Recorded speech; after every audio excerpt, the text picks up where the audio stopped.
Welcome to the seventh and final module on the topic of financial analysis. In this video, we will be taking on a number of residual matters, including a more detailed discussion of the limitations of ratio analysis, analytical challenges which arise in specific circumstances, such as the acquisition or disposal of a subsidiary, as well as the issues specific to analyzing not-for-profit entities. In the initial module of this section, we already briefly listed some of the drawbacks and limitations associated with ratio analysis. You may recall that these included the fact that ratio analysis is based on historic rather than forward-looking data,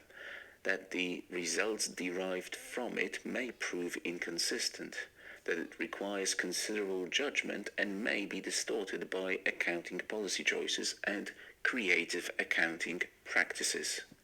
And it is this last limitation which we will be taking a closer look at now. Creative accounting refers to the application and use of accounting practices and approaches which intentionally mislead the reader of financial statement information, typically by creating a more favorable picture of the company's performance and condition by inflating reported profitability, the carrying amount of reported assets, or understating liabilities. Commonly applied techniques include the creation and subsequent release of provisions, which has the effect of smoothing reported earnings over time, or the writing down of assets where such write-downs are subsequently reversed to artificially boost profits in later periods. Creative accounting is typically combined with appropriate accounting policy choices, such as the adoption of the fair value model to measure investment properties as allowed under IAS 40, or the revaluation model as permitted by IAS 16 for items of property, plant and equipment. Given favorable valuations, both of the choices listed allow a company to either boost reported earnings or other comprehensive income. Very much related to creative accounting is the practice of window dressing, which refers to the intentional carrying out of transactions so as to distort the way a company is perceived by readers of its financial statements. A commonly found example of window dressing is the repayment of a portion of the company's debt just before the end of the reporting period, so that it appears less geared, where the loans are taken out again at the beginning of the subsequent period. You should also appreciate that some of the transactions undertaken by the company may be carried out with related enterprises as trade counterparties, and may therefore take place on more favorable terms than those which would be expected under standard market conditions, which naturally distorts assessments of performance. Yet another set of specific issues arises when analyzing consolidated financial statements, especially when the group expands or shrinks due to the acquisition of a new subsidiary or the disposal of an existing one,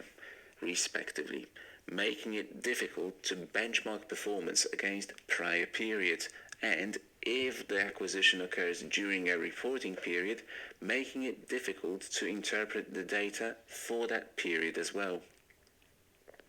The acquisition of a subsidiary during the financial year will typically cause both income and expenses to increase from the moment when control over the subsidiary is effectively obtained.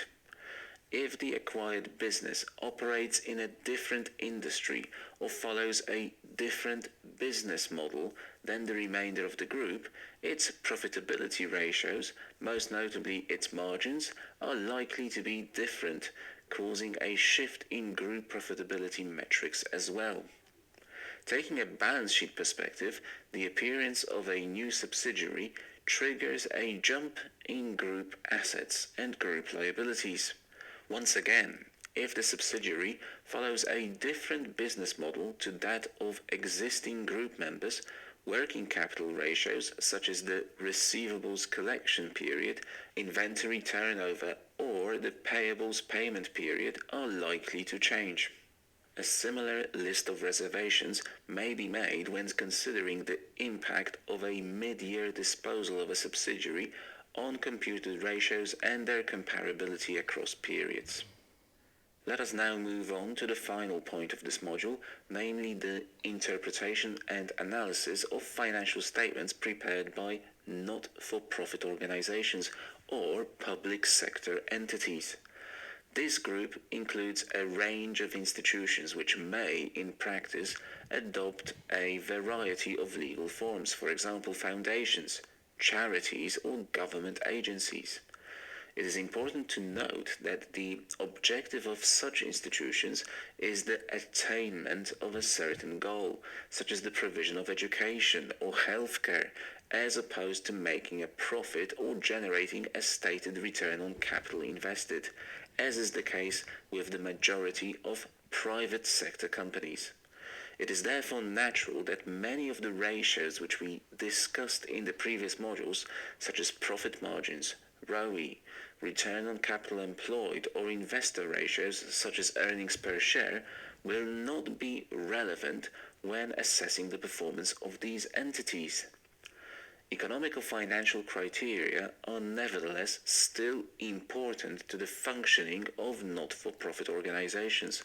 whilst they aim to achieve specific non-financial goals. They ought to strive to do so in a way which guarantees value for money. This in turn is the result of three factors known as the 3 E's, namely effectiveness, which refers to whether the organization is able to achieve its stated objective; efficiency, that is, whether it is making good use of the resources available to it; and finally, economy, which refers to the need to maintain control over costs.